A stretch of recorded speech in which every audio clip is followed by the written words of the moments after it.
puede librarnos, y si no, capítulo número 5. Ahora debemos apresurarnos a hacerle frente a una serie de preguntas, dice el Dr. Dobson en este capítulo, cuya relación con todo lo que hemos considerado hasta este momento es crítica. ¿Qué papel desempeña Dios en las situaciones que confunden y a veces desilusionan a sus seguidores? ¿Dónde estaba Él durante los retos con que se enfrentaron el jefe Bob Vernon y su esposa Esther, el Dr. Jim Conway y su esposa Sally, Darryl y Clarita Gustafson, el Dr. Jerry White y su esposa Mary, los doctores Chuck y Karen Fried y los demás que hemos considerado en capítulos anteriores? Concretamente, ¿escucha Dios las oraciones de su pueblo y las contesta? El porcentaje sorprendentemente grande de norteamericanos quedó expresado en una encuesta en donde afirmaron que creen en la eficacia de la oración. En una histórica publicación de la revista Newsweek del día 6 de enero de 1992 titulada Hablando con Dios, se informaron los resultados de una encuesta de Gallup, la cual mostró que el 68% de los norteamericanos entrevistados habían orado una vez por semana y un 57% lo había hecho por lo menos una vez por día. 91% de las mujeres y 85% de los hombres habían orado en alguna ocasión. Esto incluía un 94% de negros y 87% de blancos. Algunas de estas oraciones, comentaba Newsweek, fueron hechas en casos extremos. Hay muy pocos ateos en las salas de hospitales en donde se encuentran los enfermos de cáncer, así como también en las filas de los desempleados. Pero en los Estados Unidos, que según se afirma son desarraigados, materialistas y egoístas, también existe hambre por una experiencia personal con Dios que la oración busca satisfacer. Los autores de la historia llegaron a la siguiente conclusión. Incluso en las universidades, templos de todo lo que el siglo de las luces ha infundido, la oración ha encontrado un hogar. Hace 20 años era muy extraño el encontrar una religión llena de vitalidad en las ciudades universitarias. Esto lo dice David Rosenhan, quien es profesor de Derecho y Psicología de la Universidad de Stanford. Ahora hay reuniones de oración aquí a las que regularmente asisten unos entre 300 y 500 estudiantes. No soy tan ingenuo como para creer que todos esos norteamericanos estaban buscando tener una relación de verdadera entrega con el Dios viviente. Para algunos la oración solo está a 2 o 3 centímetros de la superstición, tal como la astrología o cualquier otra conjetura llevada adelante al azar. Sin embargo, la receptividad hacia las cosas del Espíritu es muy alentadora para aquellos de nosotros que hemos anhelado, por un avivamiento de fervor religioso en esta nación, poder ver una respuesta. Pero, ¿qué es lo que usted cree acerca del significado de la oración? Es cierto que, como dice en Santiago 5:16, la oración eficaz del justo puede mucho. ¿Nos estaba hablando Jesús a nosotros cuando dijo, pedid y se os dará, buscad y hallaréis, llamad y se os abrirá? Mateo 7:7. Diré que personalmente yo daría mi vida por la realidad de esas promesas. Fueron inspiradas por Dios y debidamente escritas en la Biblia. Nuestro fundamento como creyentes está confiado en las Escrituras, donde el mensaje es evidente. Consideré los siguientes versículos. Buscad a Jehová y su poder, buscad su rostro continuamente. Primera de Crónicas 16:11. El sacrificio de los impíos es abominación a Jehová, mas la oración de los rectos es su gozo. Proverbios 15:8. También les refirió Jesús una parábola sobre la necesidad de orar siempre y no desmayar. Lucas 18:1. Y de igual manera el Espíritu nos ayuda en nuestra debilidad, pues ¿qué hemos de pedir como conviene? no lo sabemos, pero el Espíritu mismo intercede por nosotros con gemidos indecibles. Romanos 8:26. Por nada estéis afanosos, si no os sean conocidas vuestras peticiones delante de Dios en toda oración y ruego, con acción de gracias. Filipenses 4:6. Perseverad en la oración, velando en ella con acción de gracias. Colosenses 4:2. Orad sin cesar. Dad gracias por todo, porque esta es la voluntad de Dios para con vosotros en Cristo Jesús. Primera de Tesalonicenses 5, 17, 18. Quiero, pues, que los hombres oren en todo lugar, levantando manos santas, sin ira ni contienda. Primera de Timoteo 2:8. Es obvio que no solo Dios honra la oración, sino que también nos ordena que nos comuniquemos de esta manera personal con Él. ¿Y qué privilegio tan grande es este? ¿Ha pensado usted en la naturaleza de este don que nos ha sido concedido por parte del Todopoderoso? No necesitamos hacer una cita para que Él nos preste atención. No existen ayudantes o secretarias con quienes tenemos que hablar primero. Él nunca nos dice que regresemos otro día cuando su plan de actividades esté menos congestionado. En cambio, se nos invita a que con confianza entremos a su presencia en cualquier momento del día o de la noche. Él oye hasta el más débil clamor de la persona enferma, de la que se siente sola, de la que ha sido despreciada por los demás. Dios nos conoce y nos ama a todos nosotros, a pesar de que nuestras imperfecciones y fracasos están. Realmente la invitación a orar es una preciosa expresión del amor y de la compasión incomparables de nuestro Creador hacia la humanidad. Este concepto ha sido parte inseparable de mi vida y de mi familia desde los primeros años de mi infancia. Recuerdo, dice el Dr. Dobson, algo que ocurrió en 1957 cuando estaba en el último año de la universidad. Esa tarde recibí una inquietante llamada telefónica de mis padres, quienes sonaban angustiados y molestos. Rápidamente mamá me dijo que papá había formado de la mano derecha una especie de llaga que estaba inflamada. La habían observado por algún tiempo y se habían dado cuenta de que no se sanaba. Finalmente fueron a ver a un dermatólogo y acababan de regresar de su consultorio. A mi papá, que tenía 46 años de edad en ese momento, le habían diagnosticado un tipo de cáncer llamado células escamosas, que es curable al comienzo, pero peligroso si no se trata. El doctor parecía preocupado. Les había dicho que el examen microscópico de los tejidos había mostrado células muy maduras.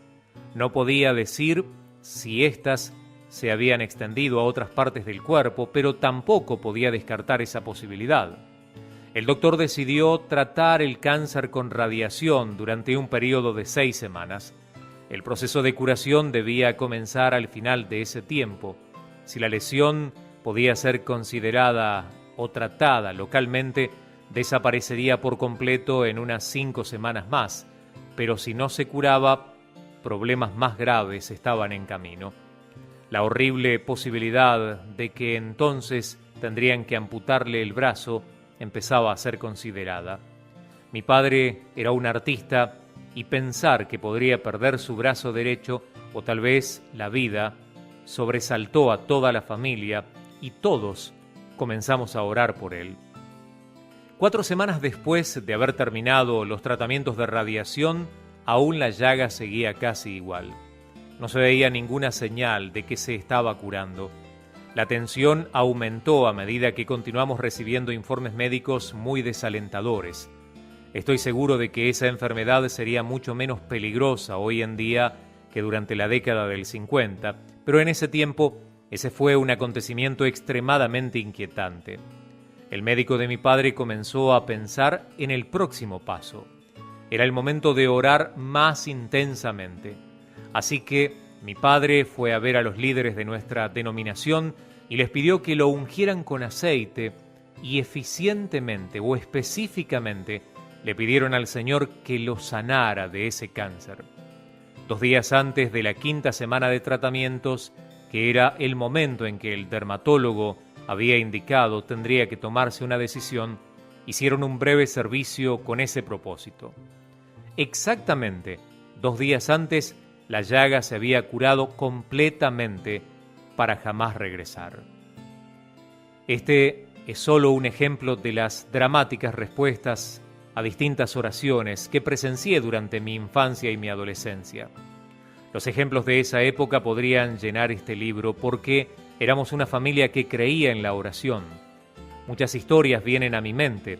Recuerdo, sigue diciendo el doctor Dobson, en una ocasión cuando mi padre tomó el cheque de pago del trabajo que había realizado predicando en una iglesia y se le entregó al pastor cuyos hijos necesitaban zapatos y ropa de invierno. Papá tenía un corazón muy sensible hacia las personas con problemas económicos. Inevitablemente, unos pocos días más tarde, se nos acabó el dinero y tuvimos que ponernos de rodillas. Aún recuerdo a mi padre orando después de haber reunido a toda la familia alrededor de una mesa. Dijo: Señor, tú dijiste que si nosotros te honrábamos en nuestros momentos buenos, tú serías fiel con nosotros en nuestros momentos de necesidad. Y como sabes, no nos vendría mal un poco de tu ayuda para poder seguir adelante. Digo con toda seguridad que al día siguiente de haber hecho esa oración, llegó en el correo un cheque por $1,200. Mi fe creció de una manera increíble durante esos años formativos porque vi cómo Dios respondía a una familia que dependía de Él. Eso ocurrió cientos de veces. Mi esposa Shirley no creció en un hogar cristiano y sus experiencias fueron muy diferentes a las mías.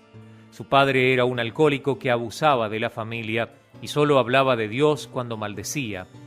Aunque la madre de Shirley no era cristiana, era una mujer maravillosa que amaba a sus 2 hijos y se dio cuenta de que necesitaba ayuda para criarlos, y desde que eran muy pequeños comenzó a enviarlos a una iglesia evangélica que estaba cerca de su casa. Allí, Shirley aprendió acerca de Jesús y de cómo orar. Esa pequeña niña, atrapada en las garras de la pobreza y de la angustia causada por el alcoholismo de su padre, comenzó a hablar con el Señor acerca de su familia. Especialmente después de que sus padres se divorciaron, le pidió a Dios que le concediera 2 peticiones. En primer lugar, oró por un padrastro cristiano que les amara y proveyera las necesidades de ellos. En segundo lugar, Shirley deseaba tener algún día un hogar y una familia dedicados a Dios. Ella comenzó a pedirle a Dios que cuando llegara el momento de ella casarse, le diera un esposo cristiano. Se me conmueve el corazón cuando pienso en esa niña sola, de rodillas en su habitación, hablándole a Dios de su necesidad. Yo me encontraba en algún lugar sin saber que ella existía, pero el Señor estaba preparándome para lo que ocurriría en el futuro. Cuando llegó el momento en que conocí a tan preciosa joven en la universidad, nadie tuvo que empujarme. Esa historia es un hermoso ejemplo de la eficacia de la oración. El gran Dios del universo, con toda su majestad y su poder, no estaba demasiado ocupado para oír la vocecita de una niña en necesidad. Él no solo nos juntó, sino que también envió a un buen hombre que nunca se había casado para que fuera padrastro de Shirley. Hoy en día, sus padres son cristianos y están sirviendo al Señor en su comunidad. Por lo tanto, cuando Shirley y yo nos conocimos y nos enamoramos, trajimos una fe firme a nuestra relación. Desde esos días decidimos que Jesucristo tendría el lugar principal en nuestras vidas. Recuerdo una ocasión en la que los dos nos encontrábamos sentados en mi viejo auto Mercury antes de casarnos y estábamos orando, dedicándole a Él nuestro futuro hogar. Le pedimos al Señor que nos guiara en nuestro camino y especialmente nos bendijera para con nuestros hijos, hiciera un detalle, lo que Él quisiera en el momento de prestarnos esas vidas. Entonces le prometí a Shirley que pasaría el resto de mi vida tratando de proveerle de la clase de felicidad y seguridad que no había tenido cuando ella era niña. Esa fue la base sobre la cual edificamos nuestra pequeña familia. Ahora, después de más de 3 décadas que hemos pasado juntos, hemos visto la constante fidelidad de Dios manifestada en su respuesta a nuestras oraciones. No sé dónde estaríamos hoy sin esta fuente de fortaleza y de apoyo. En realidad, la más importante área de desarrollo y de madurez de nuestro matrimonio ha sido la vida de oración de Shirley. Ella se ha convertido en lo que a veces llamamos una mujer de oración, porque se mantiene en constante oración con el Señor. Es justo, al tener en cuenta su fervor espiritual, que haya sido nombrada directora nacional del Día de Oración. Ahora permítanme meterme en el agua más profunda, sigue diciendo el Dr. Dobson, autor de este libro. Aunque cientos de versículos de la Biblia nos dicen que Dios escucha y contesta las oraciones, es importante que reconozcamos lo que la mayoría de nosotros ya ha observado, que Él no hace todas las cosas que le pedimos como nosotros quisiéramos. Podrían pasar años antes de que veamos el cumplimiento de sus propósitos. Hay otras ocasiones en las cuales Él nos dice no o espera. Y seamos sinceros, hay momentos cuando nos dice, en realidad, cuando ni siquiera dice una palabra. Como hemos indicado, muchos creyentes se sienten confundidos o heridos en esos casos y su fe comienza a tambalearse. Esta desilusión fue el tema de una novela clásica escrita por Somerset Maugham titulada Of Human Bondage.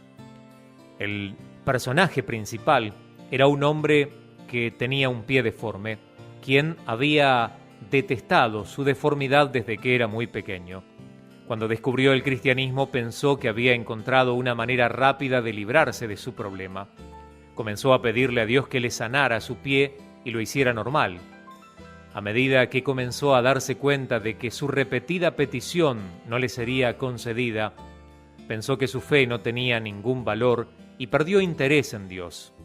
Me pregunto cuántas veces se ha repetido ese triste drama a través de los siglos. Todos los que ya hace bastante tiempo que son cristianos han tenido la experiencia de orar por algo que Dios parece no concederles. Por ejemplo, regresamos a la historia del cáncer de piel de mi papá. Aunque fue sanado de su enfermedad, en su actualidad tanto él como mi madre están con el Señor. Nuestras oraciones sobre otras enfermedades que tuvieron después no impidieron que partieran de este mundo cuando el Señor lo llamó a través de la línea divisoria entre la vida y la muerte. Si esto le inquieta a usted, recuerde que Lázaro, a quien Jesús levantó milagrosamente de entre los muertos, volvió a morir después. Todas las personas a las que Jesús sanó finalmente murieron. Se dice que el tiempo cura todas las heridas. ¿Parece ser esto una contradicción de la afirmación acerca de la oración que expresé anteriormente? No debiera parecerlo. Piense por un momento en la clase de mundo en que estaríamos si todos los casos Dios hiciera exactamente lo que le exigiéramos. En primer lugar, los creyentes sobrevivirían por cientos de años a los incrédulos. El resto de los seres humanos se encontrarían atrapados en cuerpos que estarían deteriorándose, pero los cristianos y sus hijos vivirían en un mundo feliz reservado para ellos. Nunca tendrían dolor ni de muelas, ni cálculos renales o miopía. Tendrían éxito en todos sus negocios, sus hogares serían hermosos, etc. Todo el fundamento de la relación entre Dios y el hombre sería destruido poco a poco. Las personas buscarían la amistad con Él para obtener los beneficios adicionales, en vez de como resultado de un corazón arrepentido y lleno de amor hacia Él. En realidad, la gente más codiciosa de entre nosotros sería la primera en ser atraída a los beneficios de la vida cristiana. Lo más importante de todo es que las evidencias del importante e imponente poder de Dios eliminarían la necesidad de tener fe. Como escribió el apóstol Pablo en Romanos 8:24, pero la esperanza que se ve no es esperanza, porque lo que alguno ve, ¿a qué esperarlo? Por lo tanto, nuestra fe no está afianzada en señales y maravillas, sino en el Dios soberano del universo. Él no actuará de acuerdo con nuestras instrucciones con el propósito de impresionarnos. Jesús censuró a los que querían que exhibiera sus milagros con las siguientes palabras: la generación mala y adúltera demanda señal, pero señal no le será dada, dijo en Mateo 12:39. Él quiere que lo aceptemos sin que tengamos ninguna prueba. Jesús le dijo a Tomás: bienaventurados los que no vieron y creyeron. Nosotros serviremos a este Señor no porque Él hace que nosotros queramos, sino porque confiamos en su preeminencia en nuestras vidas. En fin de cuentas, Él debe ser y Él será el que decidirá qué es lo que nos conviene más. Nosotros no podemos ver el futuro, no sabemos cuál es su plan, solo percibimos el cuadro pequeño, ni siquiera lo vemos muy claramente. Teniendo en cuenta esta limitación, parece increíblemente arrogante de parte nuestra que le digamos a Dios que Él tiene que hacer en vez de darle a conocer nuestras necesidades y luego rendirnos a su voluntad. Jesús mismo nos dio ejemplo de esa actitud en su sumisión. En el huerto del Getsemaní le pidió a su Padre que apartara de él la copa de humillación y de muerte. Él sabía bien lo que significaba la crucifixión. La tensión emocional era tan intensa que grandes gotas de sangre salieron a través de su piel. En términos médicos, ese fenómeno se llama hematidrosis y solamente le ocurre a personas que están experimentando la más grande de las angustias. Sin embargo, incluso en medio de ese agudo dolor, Jesús oró diciendo: «Pero no se haga mi voluntad, sino la tuya». Hay muchos otros ejemplos bíblicos de esta clase de sumisión a la voluntad de Dios. En 3 diferentes ocasiones el apóstol Pablo le pidió al Señor que quitara de él la molestia que él llamó un aguijón en mi carne. 3 veces la respuesta fue no. En cambio el Señor le dijo: «Bástate en mi gracia, porque mi poder se perfecciona en la debilidad». Segunda de Corintios 12:9. Usted recuerda también la historia de Moisés y su encuentro con la voz de Dios en la zarza ardiente de Éxodo 3 y 4. El Señor le ordenó que se enfrentara con Faraón y le exigiera que dejara libres de la cautividad a los hijos de Israel. Cuando Moisés le preguntó por qué los hijos de Israel habrían de creer que Dios le habría enviado, el Señor le armó de poderes milagrosos. Convirtió su vara en una culebra y luego la convirtió otra vez en vara. Después hizo que la mano de Moisés se pusiera leprosa y luego se la sanó. Finalmente le dijo que si el pueblo no llegara a creerlo por medio de esas 2 señales, tomara de las aguas del río Nilo y las derramara sobre la tierra y éstas se convertirían en sangre. Estas hazañas asombrosas fueron diseñadas para revelar el poder de Dios y probar la autenticidad de Moisés como su representante. Pero entonces ocurrió algo muy curioso. Moisés se quejó de que él carecía de elocuencia para realizar esa tarea. «Soy tardo en el habla y torpe de lengua», dijo en Éxodo 4:10. Sin embargo, Dios no le ofreció sanarle de su dolencia. ¿No le parece algo extraño? Dios acababa de realizar milagros extraordinarios que capacitaron a Moisés para llevar a cabo la misión que él le había encomendado.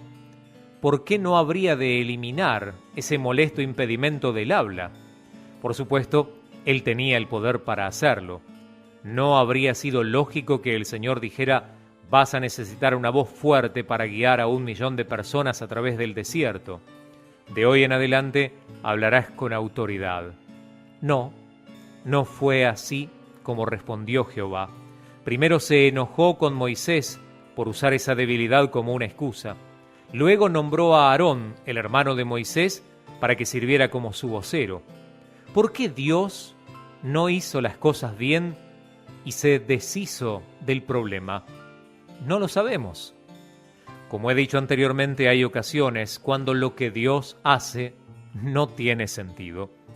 Podemos suponer que el Señor no sanó a Moisés de su torpeza de lengua porque, como Pablo, él estaba aprendiendo que su poder se perfecciona en la debilidad.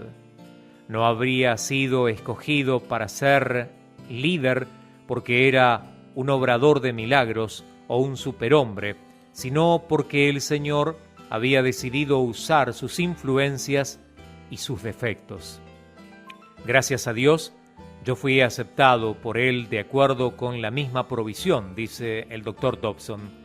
Cada uno de nosotros está lleno de imperfecciones y de defectos que el Señor podría superar con decir solo una palabra. En cambio, frecuentemente, Él nos deja luchar con nuestras debilidades para revelar su poder. Este concepto viene directamente de la Biblia. Pablo escribió en 2 Corintios 4:7, pero tenemos este tesoro en vasos de barro, para que la excelencia del poder sea de Dios y no de nosotros. Me parece que todos los creyentes tienen, por lo menos, un problema con un vaso de barro que es especialmente agobiante, ya sea una aflicción o una enfermedad persistente que decididamente el Señor se niega a quitarles. Yo les llamo los sí solamente. Observe a sus amigos cristianos, converse con ellos acerca de sus circunstancias. La mayoría de ellos admitirán que tienen un sí solamente que impide que su vida sea ideal. Si solamente yo no tuviera diabetes, si solamente yo no tuviera sordera o sinusitis o una combinación de problemas de salud, si solamente mi esposo y yo pudiéramos tener hijos, si solamente no me hubiera metido en ese mal negocio o en ese pleito o en esa relación matrimonial carente de amor, si solamente no tuviéramos un hijo enfermo o retardado o una suegra que me cause tantos problemas, si solamente no tuviéramos dificultades económicas, si solamente no hubieran abusado sexualmente de mí cuando era un niño o una niña, si solamente Dios me librara de este problema. Sin embargo, los problemas persisten. En cuanto a esas dificultades, el Señor repite dulcemente lo que le dijo a Pablo hace casi 2000 años. Bástate mi gracia, porque mi poder se perfecciona en la debilidad. Si se me permite parafrasear mi comprensión de este versículo, el Señor nos dice, a cada uno se le pide que soporte algunas cosas que atraen consigo incomodidad, dolor y tristeza. Todo es tuyo, acéptalo, llévalo, te daré la gracia para que puedas soportarlo. Así que la vida sigue adelante en un estado de relativa imperfección. Elizabeth Elliot propuso otra explicación de los problemas que tiene la humanidad en un corto ensayo titulado A pesar de todo, habremos de encallar. Ella escribió lo siguiente: ¿alguna vez se ha entregado usted de todo corazón a algo, ha orado por ello y ha trabajado en ello lleno de confianza porque creía que eso era lo que Dios quería que usted hiciera y finalmente vio que todo quedó encallado? En la historia del viaje de Pablo como prisionero a través del mar Adriático, se nos dice cómo un ángel le dijo a Pablo que no tuviera temor a pesar de los vientos huracanados, porque Dios les libraría de morir a él y a todos los que estaban con él a bordo de la nave. Pablo animó a los guardias y a los demás pasajeros con esas palabras, pero agregó, con todo habremos de encallar en alguna isla. Hechos 27-26. Parecía como que el Dios que prometió librarlos de la muerte a todos podría haber hecho un trabajo mejor, ¿no? salvando también la nave y librándonos de la vergüenza de tener que llegar a la isla en los restos deshechos de la embarcación. La realidad es que no lo hizo así y tampoco Él nos librará siempre de la muerte. El cielo no está aquí, está allá. Si Dios nos diera aquí todo lo que queremos, nuestros corazones se contentarían con las cosas de este mundo en vez de interesarse en las del venidero. Dios está atrayéndonos constantemente hacia arriba y lejos de este mundo, llamándonos a sí mismo y a su reino, y aún es invisible donde ciertamente encontraremos lo que anhelamos tan intensamente. Encallar no es el fin del mundo, pero nos ayuda a no meternos en tentación, la tentación a sentirnos satisfechos con las cosas que vemos. Hay una sabiduría práctica en estas palabras. Todos los creyentes encallaremos en algún momento de nuestras vidas y debemos aprender a no dejarnos llevar por el pánico cuando nuestra embarcación choque con un banco de arena. Podemos aprender esa calma bajo presión. En Filipenses 4, 11 y 12 el apóstol Pablo escribió: «He aprendido a contentarme cualquiera sea mi situación. Sé servir humildemente y sé tener abundancia. En todo y por todo estoy enseñado, así para estar saciado como para tener hambre, así para tener abundancia como para padecer necesidad». Esta es una serenidad adquirida. Lamentablemente hoy, algunos ministros cristianos muy conocidos que confunden a las personas engañándolas con que no es necesario perseverar y tener dominio de sí mismo, están haciendo las cosas mal. ¿Por qué debemos practicar la resistencia cuando la salud y la riqueza están disponibles para cualquiera? Con solo hacer los ruidos apropiados, podemos hacer uso de su poder para llevar una vida libre de problemas. Ellos convertirían al rey del universo en un mago servil o en un recadero que tiene mucho poder y que está inevitablemente obligado a satisfacer los caprichos y los deseos de nosotros, los simples mortales. Esa es una peligrosa tergiversación de las enseñanzas de la Biblia que tiene consecuencias de gran alcance para los que carecen de conocimientos. Hace poco, dice el Dr. Dobson, escuché a un predicador en la radio quien dijo: «Si usted tiene una necesidad, será satisfecha en el momento en el que le pida al Señor que le ayude. En el mismo momento en el que comience a orar, ya se ha realizado. Dios resolverá ese problema, ya sea de enfermedad, desempleo, necesidad de dinero. No importa lo que sea, si usted tiene fe, no hay ninguna duda de que Dios lo resolverá». Es cierto que a menudo el Señor interviene dramáticamente en la vida de aquellos que tienen dificultades. La Biblia no podría ser más clara en cuanto a esta verdad, pero Él es el que decide cómo va a responder. Nadie tiene derecho a tomar esa decisión por Él. Después de escuchar a ese ministro en la radio hacer esa declaración generalizada, fui directamente a mi oficina en Enfoque a la Familia para asistir a una reunión devocional con miembros del personal. Allí compartí lo que había escuchado y uno de mis colegas entonces dijo: «Qué lástima que mi padre no sabe eso».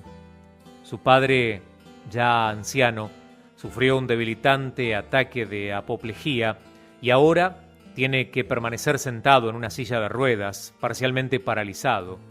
Este buen hombre, quien es un pastor jubilado que entregó su vida al servicio cristiano, está atravesando por momentos muy difíciles.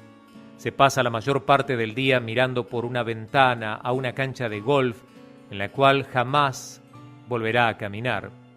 Es injusto el decirle a las personas que están sufriendo de una manera como esa que se encuentran enfermas porque les falta fe para estar como nuevas. El verano pasado, cuando visité el Reino Unido, fui testigo de otro ejemplo de esta tergiversación. Había ido allí para escribir los primeros capítulos de este libro y estaba sumamente enredado en los difíciles asuntos que estamos considerando.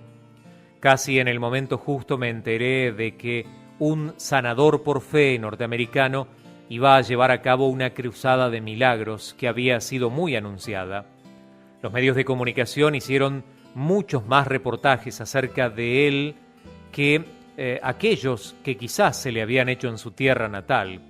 Le llamaban uno de los más populares evangelistas televisivos de los Estados Unidos. Realmente no era muy conocido en los Estados Unidos. Evidentemente la prensa británica estaba convencida de que era un farsante que venía a estafar a los ingenuos en el nombre del Señor. Eso es, en realidad, lo que parecía. No voy a juzgar los motivos de este evangelista televisivo porque no lo conozco personalmente. Quizá él cree que está realizando la obra del Señor, pero hubo aceptos a su cruzada llevada a cabo en Londres que eran inquietantes.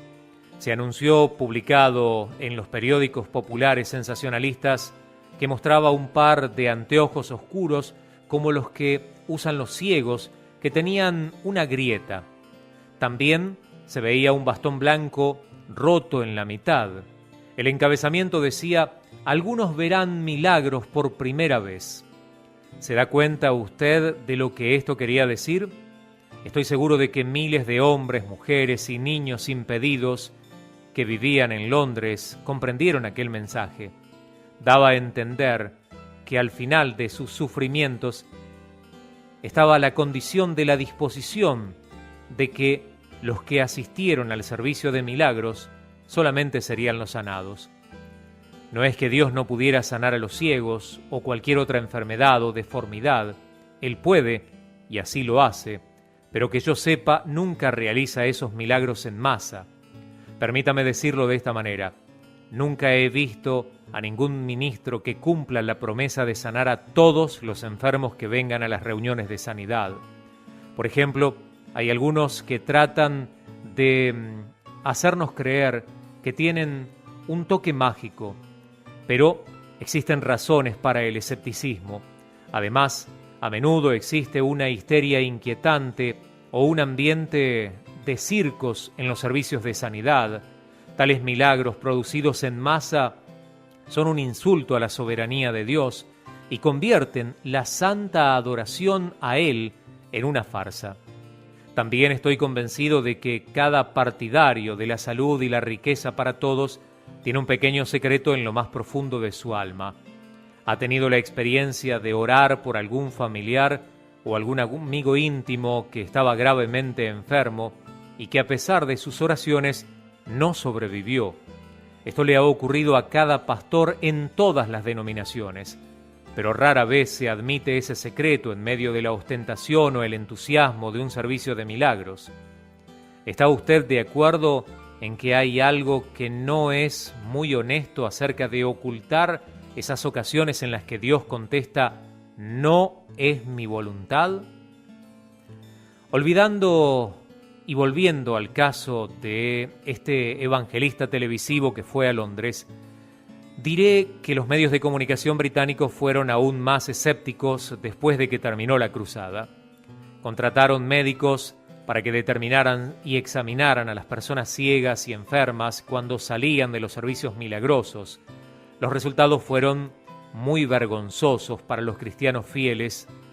Es esa una gran ciudad, Londres, y realmente alejaron a algunos de los que no eran cristianos y que, de no haber sido así, quizá habrían estado dispuestos a escuchar el mensaje del Evangelio.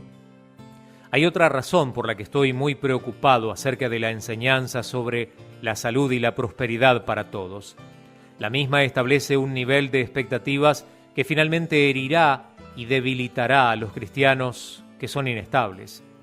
Alguien dijo: la persona no espera nada, esa persona nunca se sentirá decepcionada.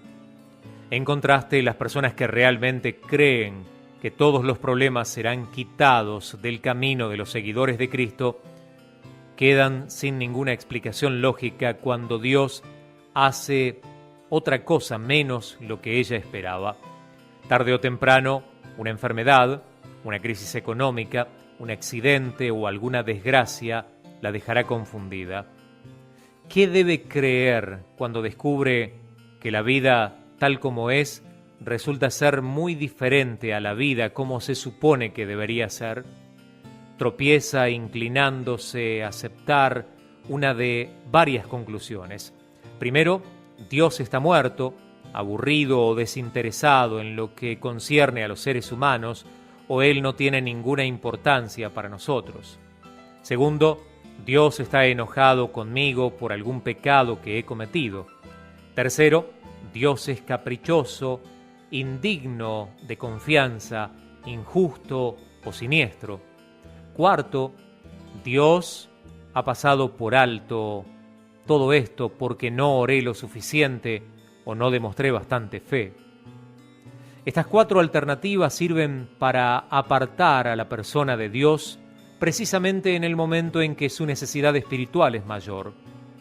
Creo que esto es un truco de Satanás para debilitar la fe de los inseguros.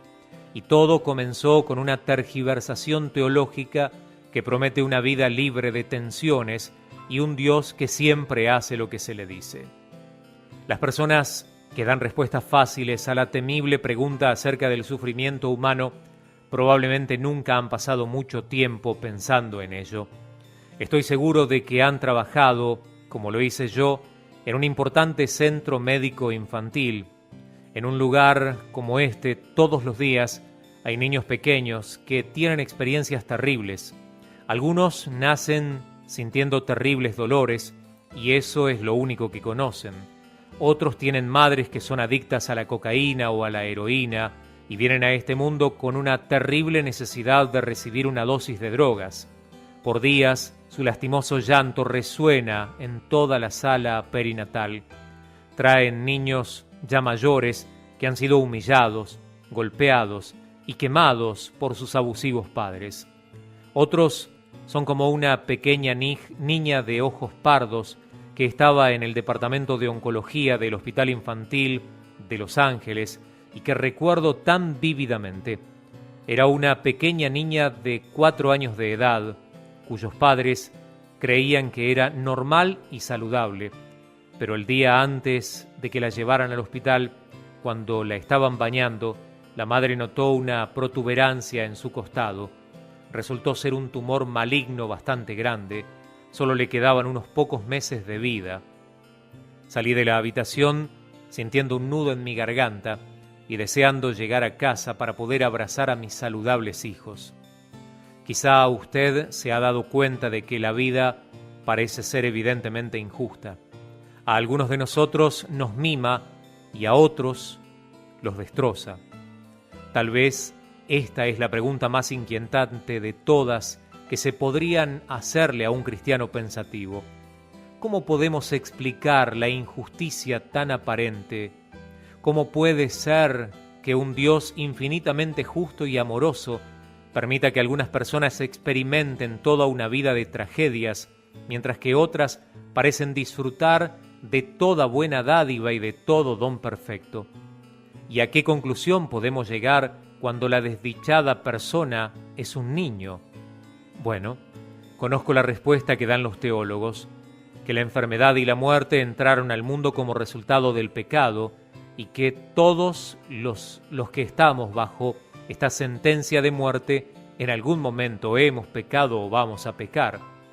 Esta llega más temprano para las personas que quizá tengan determinada condición y más tarde para otras.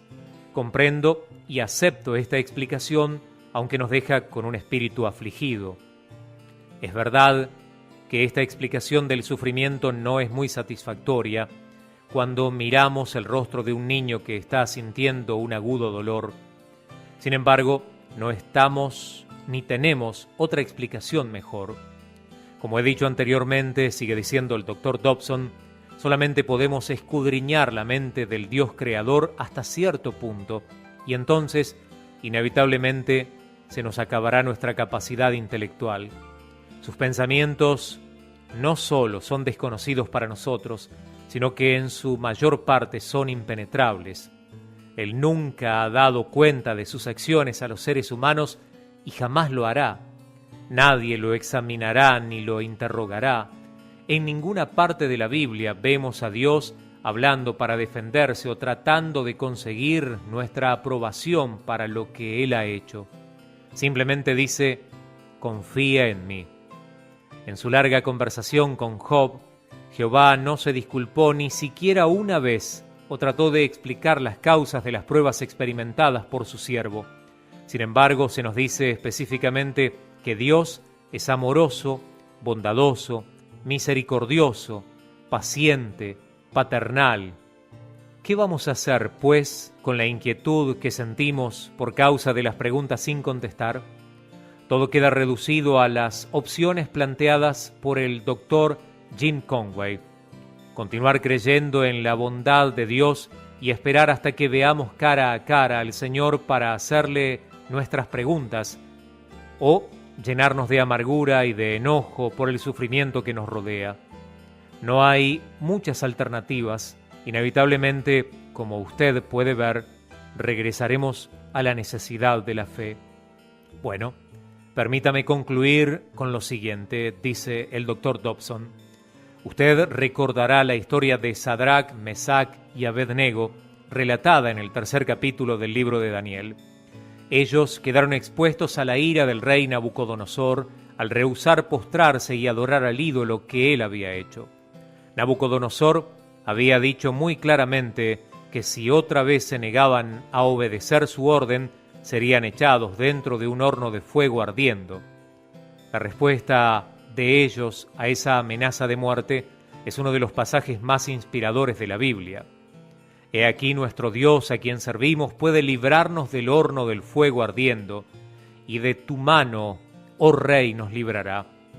Y si no, sepas, oh Rey, que no serviremos a tus dioses, ni tampoco adoraremos la estatua que has levantado, dice Daniel 3, 17 y 18. ¿Qué valor mostraron estos hombres al enfrentarse con una muerte segura? ¡Qué convicción! ¡Qué fe! Dios puede salvarnos, dijeron ellos, y si no, le serviremos a pesar de todo. Eso es lo que Job quiso decir cuando dijo, aunque él me matare, en él esperaré. Job 13:15.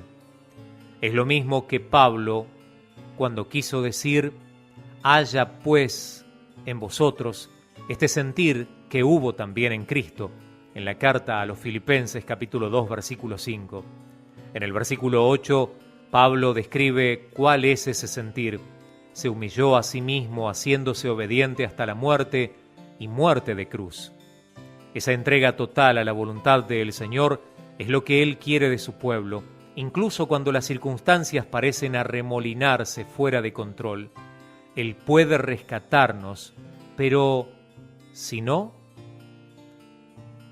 para el lector a quien le han diagnosticado una enfermedad mortal, o el padre o la madre cuyo hijo está en peligro, o la viuda que encara la vida sola, quiero decir unas últimas palabras de estímulo en este capítulo. ¿Recuerda usted que cuando Nabucodonosor miró adentro del horno de fuego ardiendo, vio 4 hombres en vez de 3, y el cuarto tenía el aspecto del Hijo de Dios? Es reconfortante observar que solamente Sadrach, Mesach y Abednego salieron del fuego, y que el otro hombre, quien creemos que era el Cristo, permaneció allí para protegernos a usted y a mí cuando experimentemos nuestras ardientes pruebas. Él jamás le defraudará, pero tampoco usted podrá evitar las pruebas. Si te gustó el video, deja tu like, puedes disfrutar de más devocionales y echarle un vistazo a los videos con testimonios. Subimos audiolibros, películas y más recursos. Todo con el objetivo de que más gente conozca y disfrute la comunicación con Dios. Recuerda suscríbete e invita a tus amigos a ver este canal.